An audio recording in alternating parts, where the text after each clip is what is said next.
Hello friends, welcome to engineering academy Varanasi. दोस्तों, यदि हम बात करें एक पावर प्लांट की, एक जनरेटिंग स्टेशन की, जहां पर बिजली को जनरेट किया जाता है और जनरेट करने के बाद हमारे घरों तक सप्लाई की जाती है, वहां पर पावर जनरेशन 11 केवी पर ही क्यों किया जाता है? ये क्वेश्चन देखिए इंटरव्यू में भी पूछ लिया जाता है कि क्यों हम 11 केवी पर ही पावर को जनरेट करते हैं इंडिया में, जबकि वही चीज़ अमेरिका में 13.8 केवी पर जनरेट किया जाता है।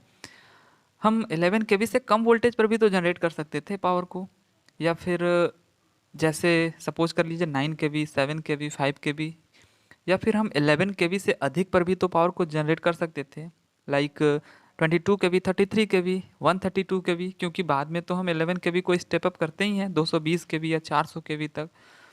तो आज मैं आपको इस वीडियो में इसी टॉपिक पे डिस्कशन करूंगा, और देखिएगा इससे रिलेटेड जितने भी डाउट्स होंगे एंड तक आपके सारे क्लियर हो जाएंगे, वो भी बिल्कुल आसान तरीके से। तो चलिए बिना टाइम वेस्ट किए चलते हैं आंसर की तरफ। So let's start the video.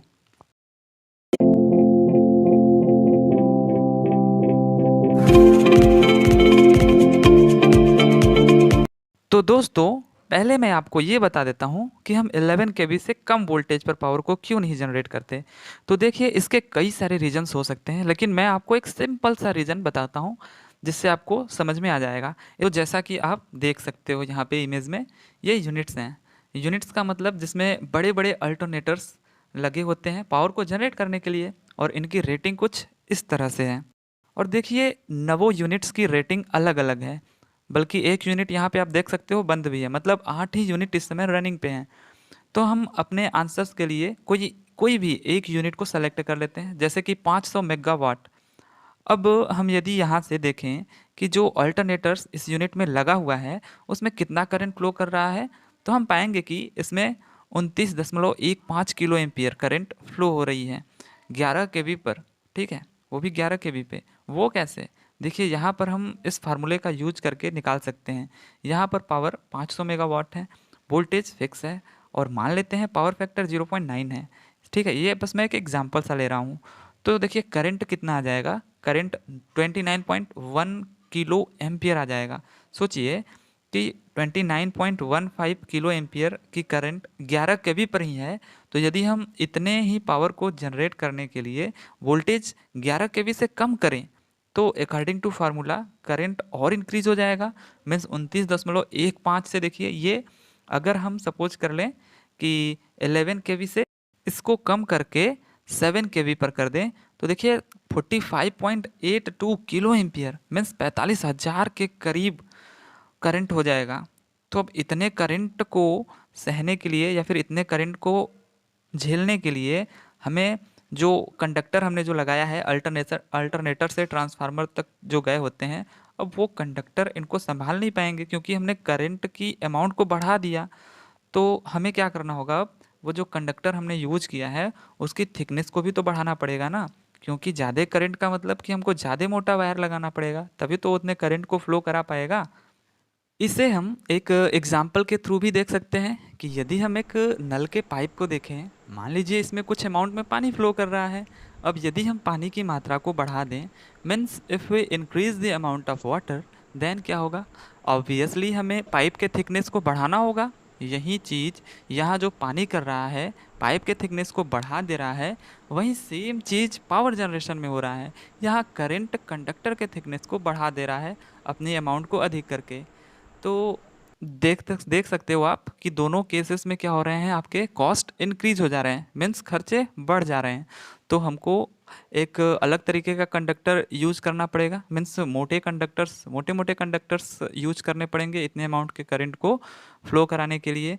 सो ये पहला रीज़न था, सिंपल सा। अब यदि हम बात करें, अगला आपके माइंड में एक क्वेश्चन हो सकता है कि यार फिर क्यों नहीं हम वोल्टेज को बढ़ा देते हैं।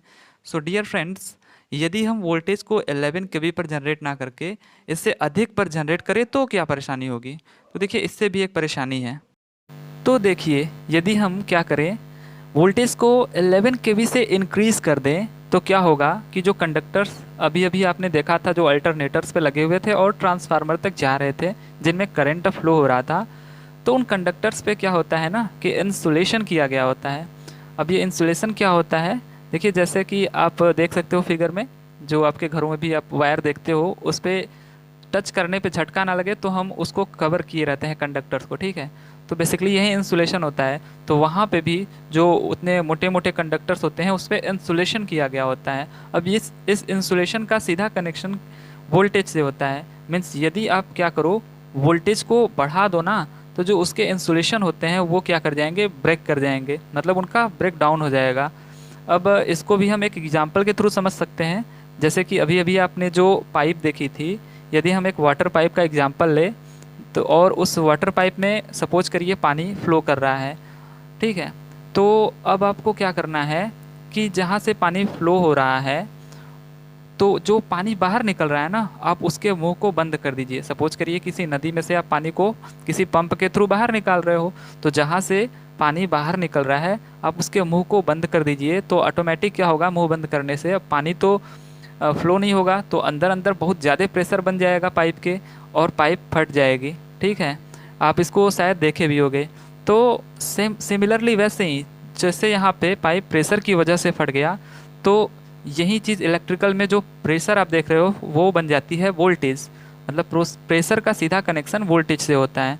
तो अब प्रेशर बढ़ाने से जैसे पाइप फट जा रही थी, वैसे ही वोल्टेज बढ़ाने से क्या होगा, इंसुलेशन ब्रेक कर जाएगा, ठीक है। उसका ब्रेक डाउन हो जाएगा, क्योंकि इंसुलेशंस की भी एक क्षमता होती है कि वो कि एक लिमिट तक के वोल्टेज को झेल सकते हैं। यदि उससे अधिक वोल्टेज हुआ तो वहाँ पे वो ब्रेक कर जाते हैं, और उनके आसपास का जो एयर होता है ना वो भी आयनाइज हो जाता है, जैसे आप कोरोना लॉस में भी देखते हो।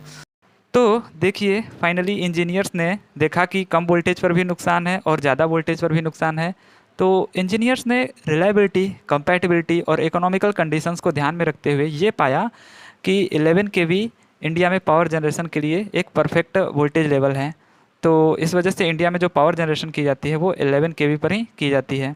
आई होप कि आपको इसके पीछे का कॉन्सेप्ट समझ में आया होगा। यदि वीडियो अच्छा लगा होगा तो प्लीज़ लाइक करिएगा, शेयर करिएगा, सब्सक्राइब करिएगा। तो क्योंकि इससे रिलेटेड जितनी भी जानकारियाँ हैं मैं आपको देता रहता हूँ। तो चलिए, धन्यवाद।